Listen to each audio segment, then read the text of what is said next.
I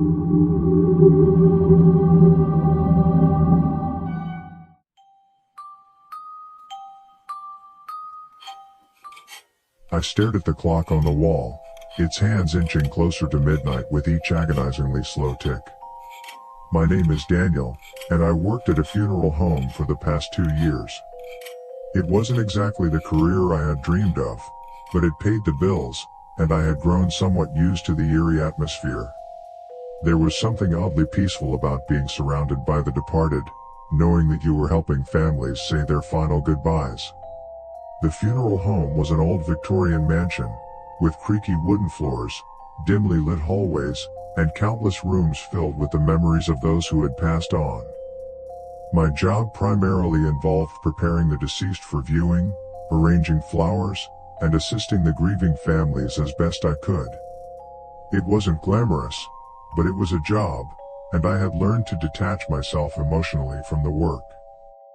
On that fateful night, a storm raged outside, with rain pelting against the windows and thunder rumbling like the growl of an angry beast. The electricity flickered ominously, casting eerie shadows across the hallway. I shivered, though not solely from the chill in the air. The funeral home always felt eerie at night, but this night was different. There was a palpable sense of unease in the air. I had been in the embalming room, preparing Mr. Allen for his viewing the next day. I'd known him in life, a kindly old man who had passed away peacefully in his sleep. I was meticulously working on his appearance, ensuring he looked as peaceful and dignified in death as he had in life.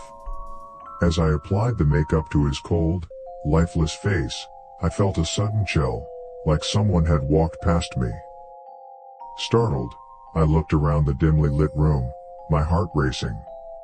The only sound was the soft hum of the embalming machine. I shook my head, trying to shake off the eerie feeling. It must have been my imagination playing tricks on me, I reasoned. But as I returned my focus to Mr. Allen's face, I noticed something strange. His lips, which I had just applied lipstick to, were slowly curling into a grotesque smile. My hands trembled as I watched in horror, unable to comprehend what I was witnessing. His eyes, once peacefully closed, now opened wide, their gaze locked onto mine. I stepped back, knocking over a tray of makeup and sending brushes and powders clattering to the floor. Mr. Allen's smile widened, and a guttural, unnatural laugh escaped his lips. Panic coursed through my veins, and I stumbled backward out of the embalming room, slamming the door shut behind me. The laughter continued to echo in my ears as I leaned against the door, breathing heavily. My mind raced, trying to make sense of what I had just witnessed. It couldn't be real. It had to be a hallucination brought on by exhaustion or the eerie atmosphere of the funeral home at night. Yet, the memory of Mr. Allen's lifeless face twisting into that terrifying grin haunted me. I knew I couldn't stay in that place a moment longer. My trembling hands reached for my phone, and I dialed my supervisor's number. He answered groggily, annoyed at being disturbed at this hour. "Daniel, what's going on?" "It's the middle of the night. I can't explain it," I stammered, my voice shaky. "Something's wrong in the embalming room. You need to come here right now." I heard him sigh in frustration but agreed to come to the funeral home. I leaned against the wall, trying to calm my racing heart as I waited for him. The laughter from the other side of the door had ceased, but a chilling silence had settled in its place. My supervisor arrived, and I hastily explained what had happened. He didn't believe me, of course, but he agreed to check the embalming room with me. As we cautiously opened the door, dread clawed at my insides. The room was empty. Mr. Allen lay on the embalming table, his face as peaceful as it had been before, as if nothing had ever happened. My supervisor shook his head, attributing my experience to exhaustion or stress. He suggested I take a break, go home, and get some rest. Going home after my shift didn't bring immediate relief. The image of Mr. Allen's face contorting into that unsettling grin haunted my dreams that night. Sleepless nights, anxiety, and the constant feeling of being watched made me question my sanity. I wasn't sure what happened in that embalming room that night, whether it was a hallucination, a ghostly presence, or something more sinister.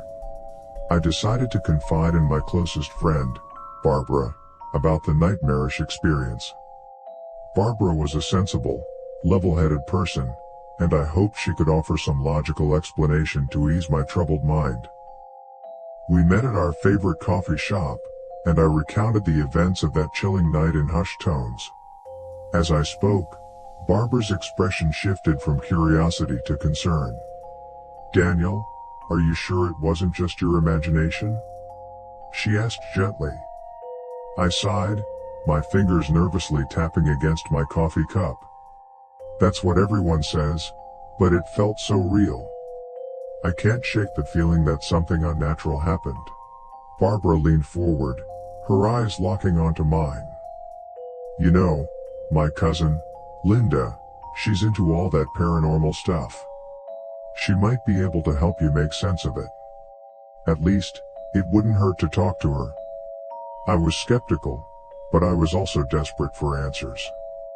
Linda, a self-proclaimed paranormal investigator, had always been fascinated by the supernatural. Despite my reservations, I agreed to meet her. The next day, I found myself sitting across from Linda at a cozy cafe. She was younger than me, with a piercing gaze and an aura of confidence that seemed at odds with her age.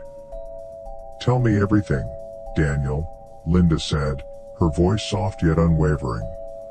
I recounted my experience once more, from the eerie atmosphere at the funeral home to Mr. Allen's inexplicable transformation.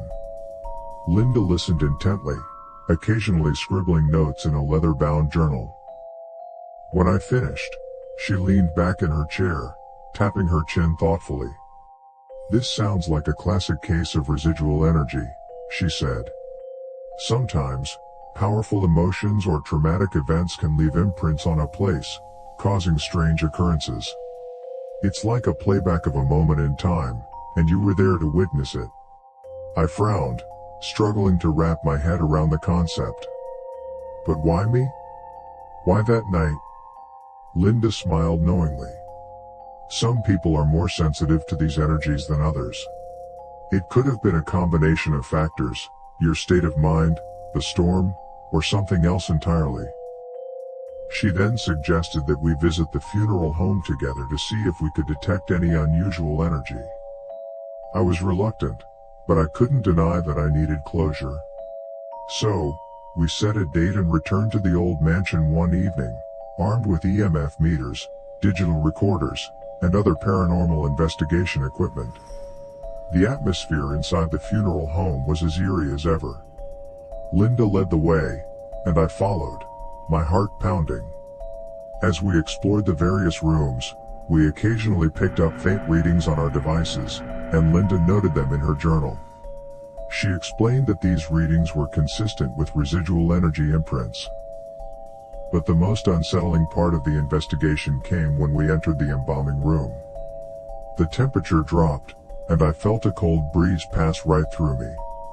Linda's equipment went haywire, emitting high-pitched beeps and flashing lights. "Daniel," Linda whispered, "this is where it happened. I can sense a strong presence here." Terrified, I looked around the room, but there was nothing visible to the naked eye. Linda began asking questions, trying to communicate with whatever might be lingering there. The atmosphere grew more oppressive with each passing moment, and I felt as though I were suffocating. Suddenly, the lights overhead flickered, and a voice, faint but distinct, seemed to emanate from the shadows. "Help me." I froze, unable to comprehend what I was hearing. Linda's eyes widened as she continued to ask questions, and the voice responded, each word more desperate than the last. "Please, help me. Trapped." Tears welled up in my eyes as I recognized the voice. It was Mr. Allen. The same voice that had laughed so unnaturally that night. It was as if his soul was trapped, unable to move on.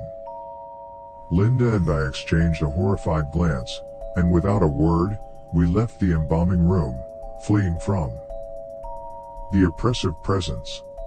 We never returned to Grinlawn Funeral Home after that night. I may never fully understand what happened in that place, but I can't forget the anguish in Mr. Allen's voice, the torment that seemed to bind him to that room. Some mysteries are better left unsolved, and some experiences are better left behind. I knew I couldn't stay there any longer.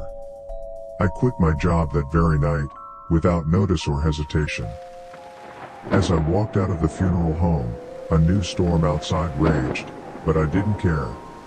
I never looked back, and I've tried to move on with my life, but the memory of that night still haunts me, a constant reminder that there are things in this world beyond our comprehension and control.